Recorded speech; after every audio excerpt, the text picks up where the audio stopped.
Good morning, boys and girls.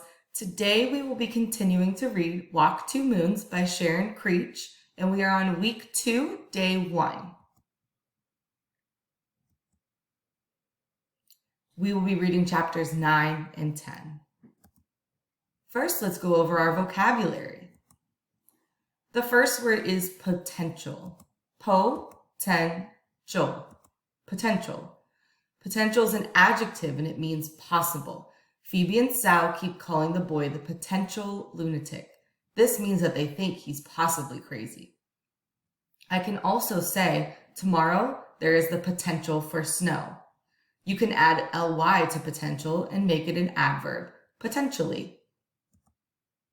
The second word is sprawls. Sprawls. It's a verb that means to spread without restraint. Sal describes the city of Madison as a place that sprawls between two lakes. I might say my dog sprawls out on our bed, leaving me almost no room. So sprawls means to spread out. You can add verb endings to sprawl and make it the words sprawled and sprawling. Let's go on to our choral reading. Our first focus. Now we are going to see why the author chose the title for this book. Think about what it means to walk 2 moons in another person's shoes. Today we'll be reading chapters 9 and 10. Chapter 9, The Message. On the way to Mary Lou's, Phoebe said, "Mary Lou's family is not nearly as civilized as ours." "In what way?" I asked. "Oh, you'll see," Phoebe said. Mary Lou Finney and Ben Finney were both in our class at school. At first I thought they were sister and brother, but Phoebe told me they were cousins and that Ben was living with Mary Lou's family temporarily. Apparently, there was always at least one stray relative living at the Finneys temporarily. It was complete pandemonium at the Finneys.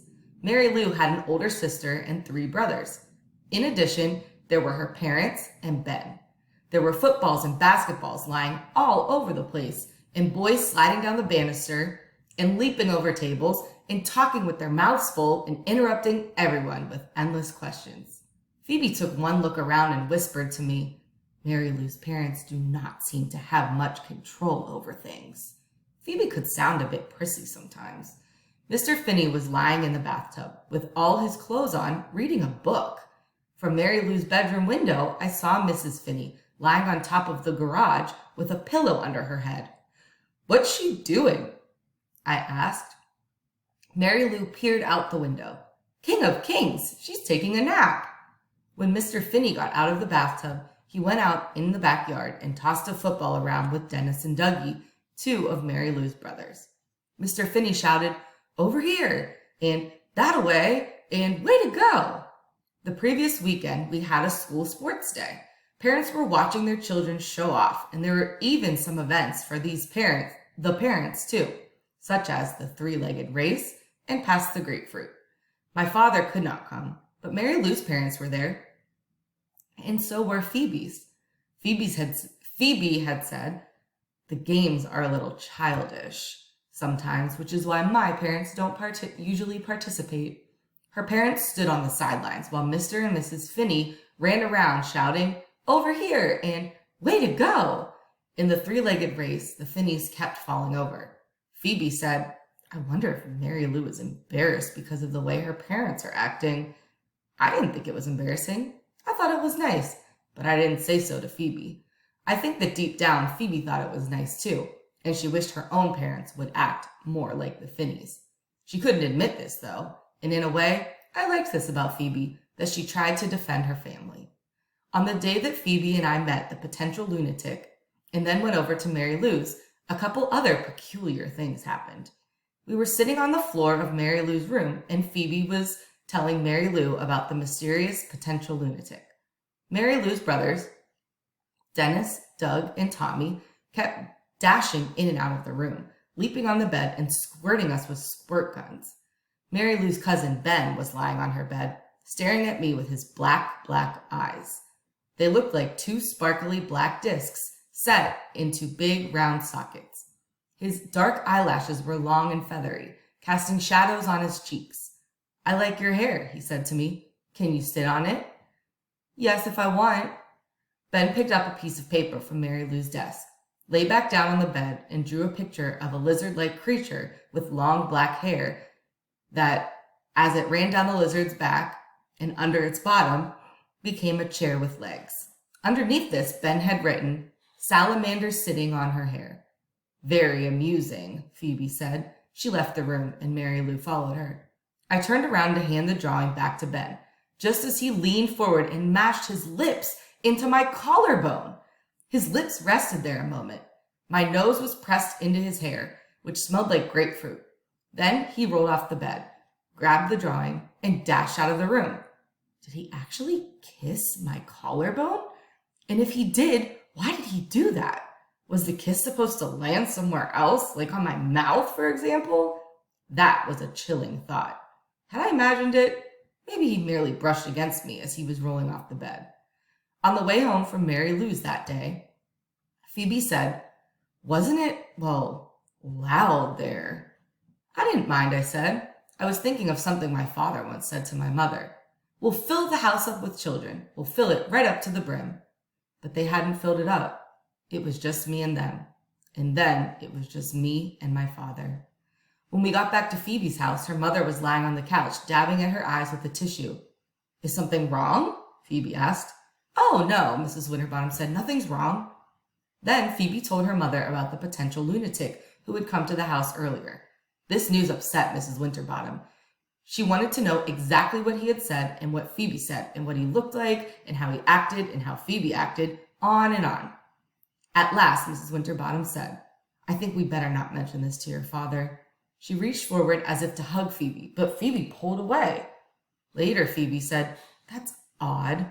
Usually my mother tells my father absolutely everything." Maybe she's just trying to save you from getting into trouble for talking with a stranger. "I still don't like keeping it secret from him," Phoebe said. We walked out onto her porch, and there, lying on the top step, was a white envelope. There was no name or anything on the outside. I thought it was one of those advertisements for painting your house or cleaning your carpets. Phoebe opened it. "Gosh," she said.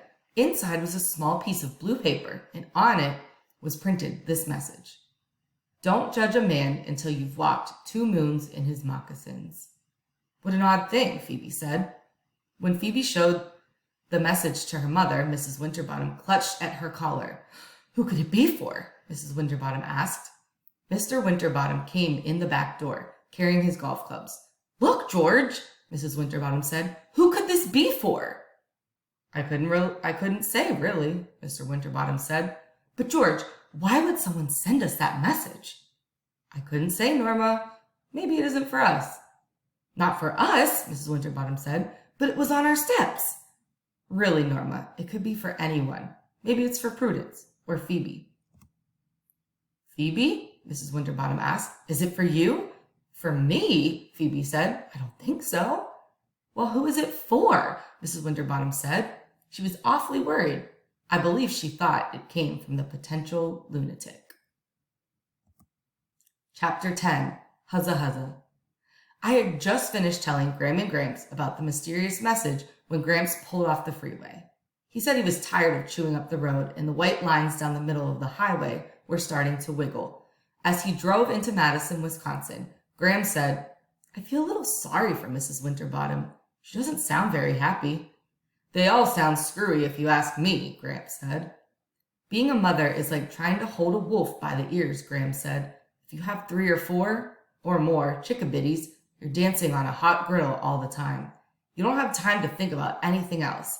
And if you've only got 1 or 2, it's almost harder. You have room left over. Empty spaces that you think you've got to fill up." "Well, it sure ain't a cinch being a father either," Gramps said. Gram touched his arms. "Horse feathers," she said. Round and round we drove until Gramps saw a parking space. Another car saw it too, but Gramps was fast and pulled in. And when the man in the other car waved his fist, Gramps said, "I'm a veteran. See this leg? Shrapnel from the German guns. I saved our country."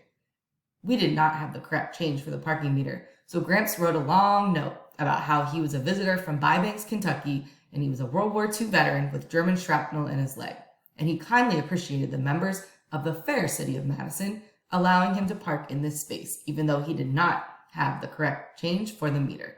He put this note on the dashboard. "Do you really have German shrapnel in your leg?" I asked. Gramps looked up at the sky. "Mighty nice day," he said.